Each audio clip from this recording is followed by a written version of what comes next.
중세 르네상스 수업 네 번째 주 오늘 마지막 시간입니다. 화면을 먼저 공유하죠.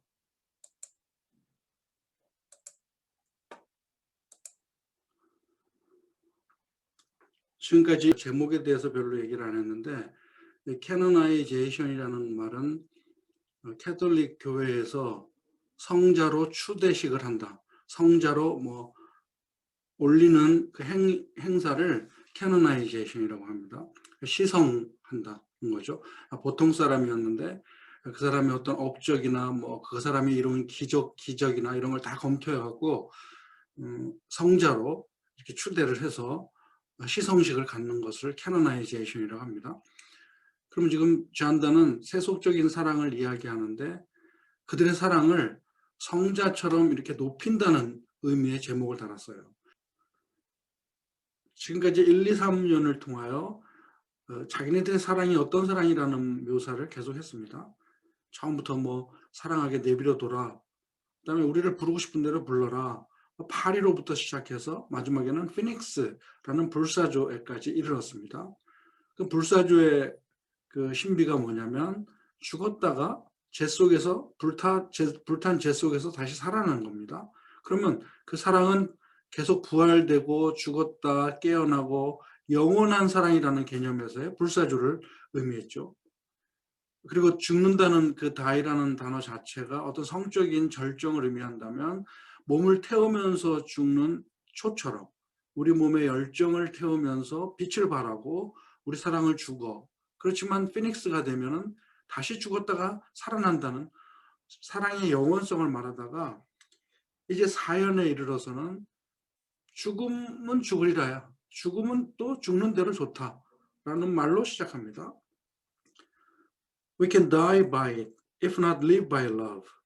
And if unfit for tomb or hearse our legend be, it'll be fit for verse. And if no piece of chronicle we prove, we'll build in sonnets pretty rooms, as well a well-wrought on becomes the greatest ashes as half-acre tombs. And by these hymns all shall approve, us canonized for love.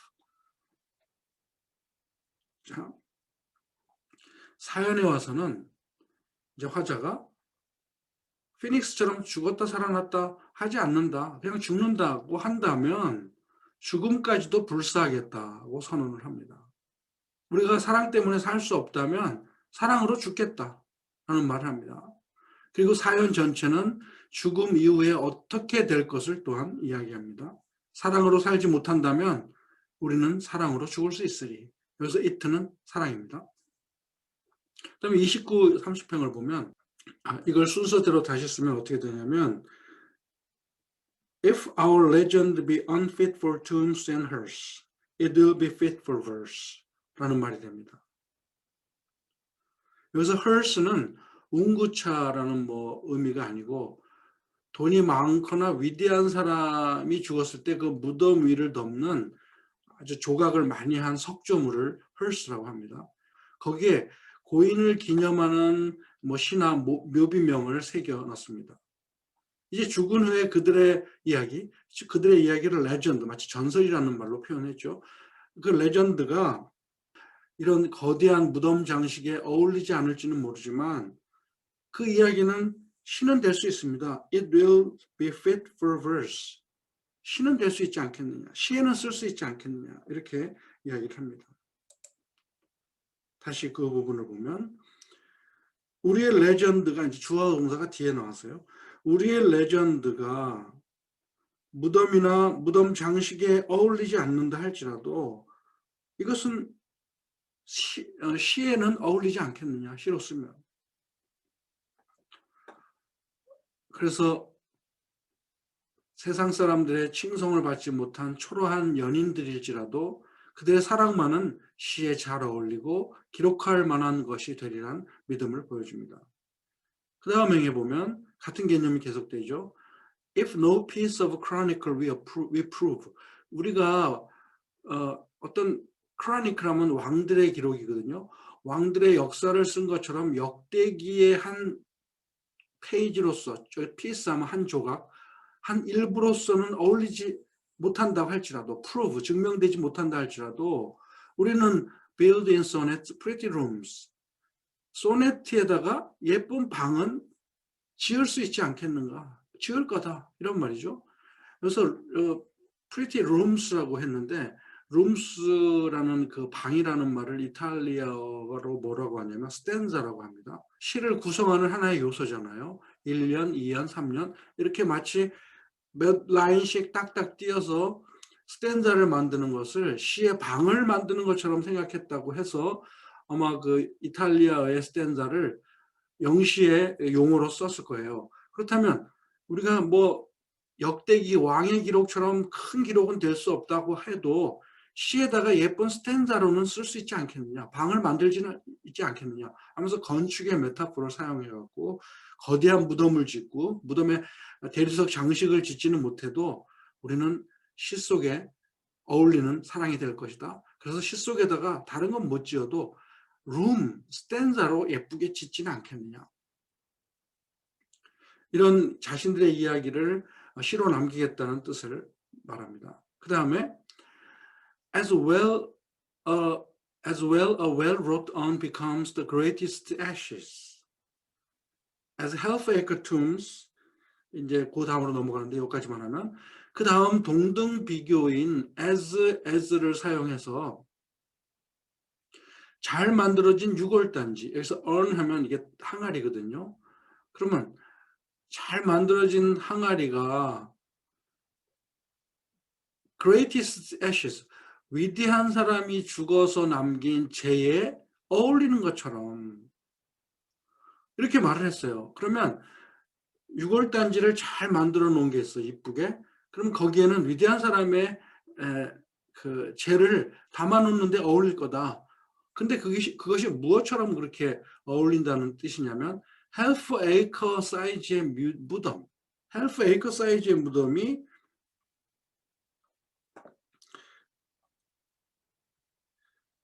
그렇게 위대한 사람의 묘지로서 어울리는 것처럼 우리는 조그만한 유골단지를 만들어서 우리의 사랑을 담겠다라는 식으로 얘기합니다.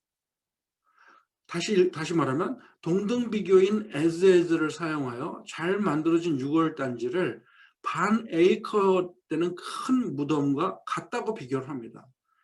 The greatest ashes는 거기에 담길 위대한 사람의 재이고 becomes는 30행의 그 fit와 같이 어울리다는 뜻입니다. 그래서 이걸 순서대로 다시 쓰면 이렇게 쓸 수 있어요. A well wrought on becomes the greatest ashes, as well as half-acre tombs become the greatest ashes. 이런 말이에요. greatest ash보다는 body가 되겠죠. 반 에이커의 무덤이 위대한 사람에게 어울리는 것처럼 잘 만들어진 유골단지는 위대한 사람들의 재도 어울립니다. 재도 어울립니다. 라고 함으로써 그들이 죽은 뒤에 만들어 놓은 시는 마치 잘 만들어진 유골단지처럼 어울리는 것이 되지 않겠느냐. 위대한 사람들은 큰 무덤을 지어서 뭐 그 사람의 삶의 모습을 아주 보여준다고, 죽어서도 그 위험을 보여준다고 할 수 있겠지만 우리는 시에 담은 조그마한 시를 통하여 마치 유골단지를 잘 만들어 놓고 재를 담은 것처럼 되지 않겠느냐. 우리가 죽었을 때 무덤은 못 돼도 그렇게 무덤만큼이나 우리의 유골단지도 귀한 것이고 어울릴 수 있을 것입니다. 이렇게 말한 겁니다.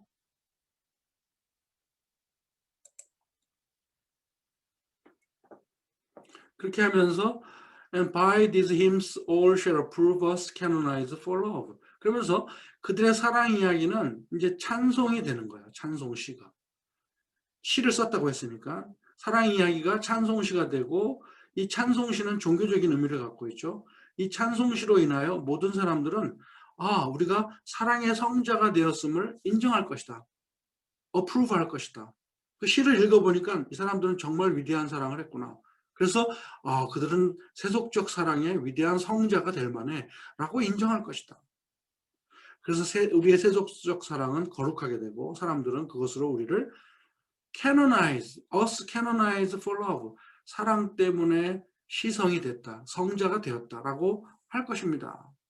라고 함으로써 세속적이고 육체적인 사랑이 결론에 이르러서는 가장 숭고한 종교적 차원의 사랑으로 승화되는 이제 반전을 일으킵니다.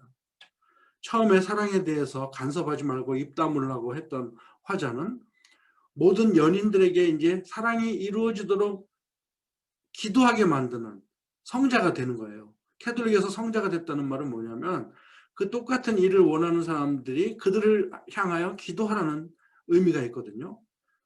뭐 성경에서도 그런 말을 쓰긴 하지만 그 근거가 어디에 있냐면 가톨릭에서 성자에게 기도하는 이유는 죽어서 천국 간 성자들과 이 땅에 살아있는 사람들과 계속 소통할 수 있다는 믿음이 캐톨릭 신앙에는 있습니다. 사도신경에 어떤 구절이 있냐면 성도가 서로 교통하는 것과 이게 성도가 죽은 사람도 성도고 살아있는 사람도 성도라는 개념이거든요. 그러니까 성도 간에 죽었든 살았든 서로 교통할 수 있다는 것을 사도신경에서 밝히고 있습니다. 그 문구가 바로 이런 믿음의 증거로 삼는 겁니다.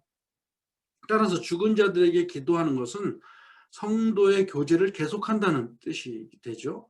그래서 그것은 우리가 어려움에 처했을 때 가족이나 친지들에게 기도를 부탁하는 것처럼 죽은 성자에게도 기도하여 문제를 알리고 또 도움을 청할 수 있다는 이야기입니다.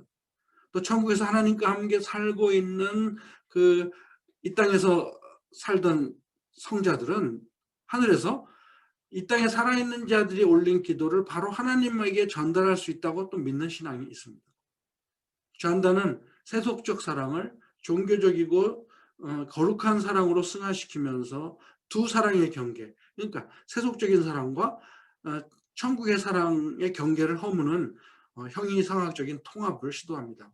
우리는 비록 세속적인 사랑을 했지만 우리가 죽으면 우리의 사랑이 종교화가 돼버리고 종교화된 사랑을 위하여 사람들은 우리에게 기도할 것이다 라는 식으로 굉장히 확대하는 논리를 전개합니다. 좀 어렵지만 이제 그런 얘기예요. 이제 그다음 이제 성자가 됐으니까 그다음 말이 뭘까요? 성자가 되면 당연히 사람들이 우리에게 기도하라는 뜻이야. 그래서 thus invoke us, 우리에게 기도하시오. 뭐라고 기도하라고 말하냐면 코테이션 마크 속에 있죠. 마지막 오연은 그들을 향하여 이렇게 기도하라는 기도문입니다. 한번 읽어보면 And thus invoke us, you, whom reverent love made one another's hermitage, you, to whom love was peace, that now is rage, who did the whole world's soul contract, and drove into the glasses of your eyes, so made such mirrors and such spies, that they did all to you epitomize countries, towns, courts, back from above a pattern of your love. 라고 말합니다. 마지막 오연은 이제 그들을 향하여 기도하라는 기도문인데 처음 나오는 유는 화자와 그의 연인을 부르는 호칭입니다. 우리들에게 부르라고 할 때 이제 당신이여라고 호칭을 하라는 거죠. 그 뒤에 연결된 것은 그 두 사람의 행적을 가지고 수식하는 문구입니다. 거룩한 사랑으로 서로에게 은신처를 만들어준 그대요. 서로에게 피신처, 은밀한 영적 장소가 되었음을 말합니다. 그렇게 서로에게는 위안이 되는 장소가 되었던 그대들이여 라고 이제 호칭을 하는 거야. 또 그 다음은 you, to whom love was peace, that now is rage. 그들에게 사랑은 평화였다가 지금은 분노인 그대요. 이것이 시에서 이제 난해한 부분 중에 하나인데 우리는 이렇게 추측할 수 있습니다. 두 연인은 살았을 때 완벽한 사랑을 나누는 평화, 비둘기와 같은 평화를 상징했는데 죽은 다음에 세상을 보니까 세상 사람들의 사랑은 그렇게 안 되는 거야. 깨지고 서로 사랑하다가 미워하고 헤어지고 이러니까 사랑이 분노가 될 수 있다는 개념이 됩니다. 그래서 우리 같은 두 성자, 거룩하게 사랑하고 죽은 우리 같은 성자가 모델이 되도록 그렇게 기도하라고 확대 해석할 수 있다는 거죠. 그러면 왜 우리가 그렇게 뭐 한때는 비둘기였다가 이제 사랑이 분노가 됐다고 말하냐면 다음 행에서 그들의 눈은 세상을 둘러보는 거울이라고 말을 했어요. 세상을 다 둘러보니까 세상에는 이런 현상들이 있구나. 또 스파이라고 했어요. 스파이는 몰래 엿보는 존재니까 그렇게 보고 나서 보니까 사랑을 우리처럼 하지 못하네. 그럼 사랑이 평화였다가 분노가 됐다가 이런 현상이 벌어지거든요. 그러니까 한때는 평화했다가 이제는 분노가 된 그대들의 사랑이요 라고 이렇게 확대해서 갈 수 있습니다. 그 다음 40, 41장에 보면 두 성자를 관계대명사 후로 수식하는 것은 계속됩니다. 이것을 순서대로 쓰면 이제 이렇게 다시 써요.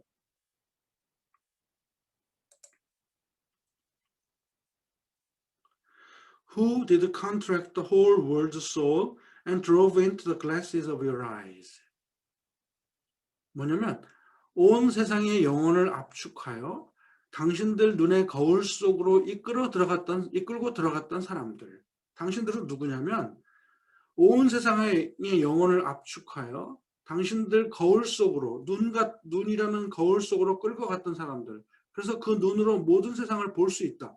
그 눈 속에 세상이 다 컨트랙트, 집약돼 있으니까 그런 당신들이요 라고 말을 합니다. 이건 앞에 나왔던 우리가 읽었던 시하고도 연결되죠. 눈 속에 세상이 들어있다고 말했잖아요. 그대와 내가 서로 마주보고 있을 때 내 눈 속에 당신 눈 속에 내가 하나의 세계로 반반씩 들어있어갖고 합쳐지면 완벽한 지구가 되고 세상이 되고 하니까 태양으로 하여금 우리를 비추는 것이 온 세상을 비추는 거라고 말한 것처럼 우리 눈 속에 모든 세상이 다 압축돼서 들어온 거야.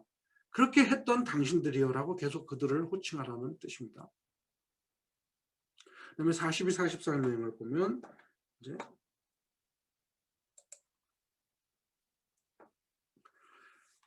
So made such mirrors and such spies that they did all to you epitomize. 온 세상의 영혼을 압축하여 받아들인 두 연인의 눈을 추가로 묘사하는 삽입된 구절입니다. 그러니까 so that 구문을 다시 쓰면 이것도 다시 보면 어떻게 쓴 거냐면 여러분 나중에 이걸 보면서 정리하라고 내가 적어주는 They were made such mirrors and such spies so that made such mirrors and such spies 이 말이죠. They did epitomize all to you. 우리말로 바꾸면 그대의 눈은 모든 것을 그대 안에 압축해 넣을 정도로 그런 거울과 그런 스파이, 정탐꾼으로 만들어졌기 때문에 온 세상의 영혼을 그대 눈 속에 다 집어넣었다. 다시 말해서 성자가 된 그대의 눈으로 세상의 모든 사랑을 다 내려다본다. 그렇게 만들어진 눈이기 때문에 당신들 눈 속에는 온 세상이 들어있고 온 세상이 압축되어 있습니다. 라고 말하면서 마지막 결론이 뭐냐면 countries, towns, courts 이 세 가지는 온 세상을 상징합니다. 이게 town이라고 했지만 사실은 city라고 많이 쓰죠. countries, cities, courts 시골과 도시와 궁정은 온 세상을 상징해요. 그러니까 온 세상 사람들에게 이제 뭐라고 말하느냐면 온 세상은 위로부터 그대들 사랑의 모형을 강구하노라.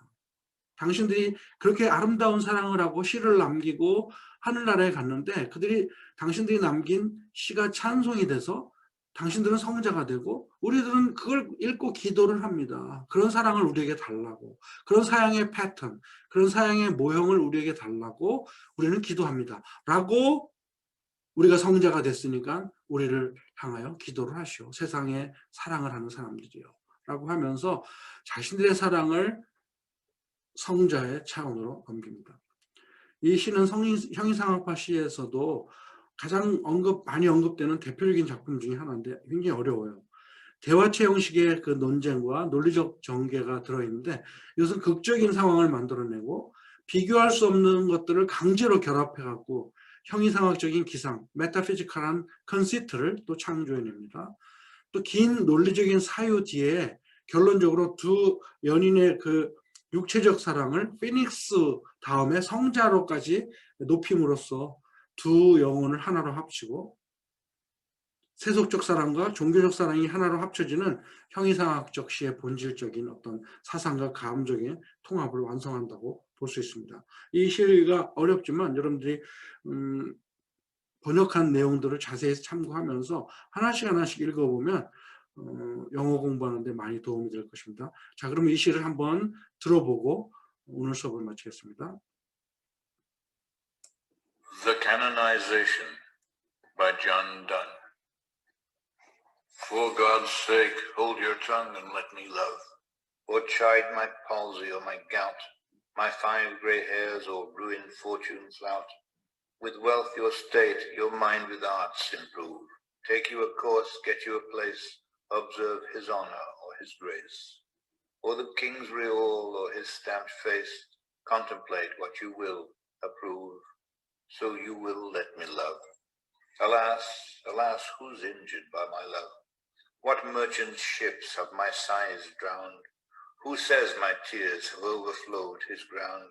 When did my colds a forward spring remove? And when did the heats which my veins fill add one more to the plaguy bill? Soldiers find wars and lawyers find out still litigious men whom quarrels move, though she and I do love. Call us what you will, we are made such by love. Call her one, me another fly, we are tapers true and at our own cost die. And we in us find the eagle and the dove. The phoenix riddle hath more wit by us, we two being one are it. So to one natural thing both sexes fit, to die and rise the same and prove, mysterious by this love. We can die by it, if not live by love, and if unfit for tombs and hearse our legend be, it will be fit for verse. And if no piece of chronicle we prove, we'll build in sonnets pretty rooms, as well a well-wrought urn becomes the greatest ashes as half-acre tombs. And by these hymns all shall approve us canonized for love. And thus invokers, you whom reverend love made one another's hermitage, you to whom love was peace that now is rage, who did the whole world's soul contract and drove into the glasses of your eyes, so made such mirrors and such spies that they did all to you epitomize. Countries, towns, courts, beg from above a pattern for your love. 우리가 여기서 읽는 사람의 그 시 내용을 보면 우리가 읽은 책의 뭐 구두점도 좀 다르고 단어도 다르고 약간의 변화가 있죠. 이것은 존 단시의 버전마다 다릅니다. 그래서 어떤 버전을 택하느냐에 따라서 좀 차이가 있죠. 우리는 가장 그 권위 있는 버전을 골라서 쓴 거니까 별 문제는 없어요. 조금의 차이는 있지만 의미상의 큰 차이는 없다고 보면 됩니다. 아무튼 The Canonization에 대한 시를 마치면서 이번 주 강의를 끝냅니다.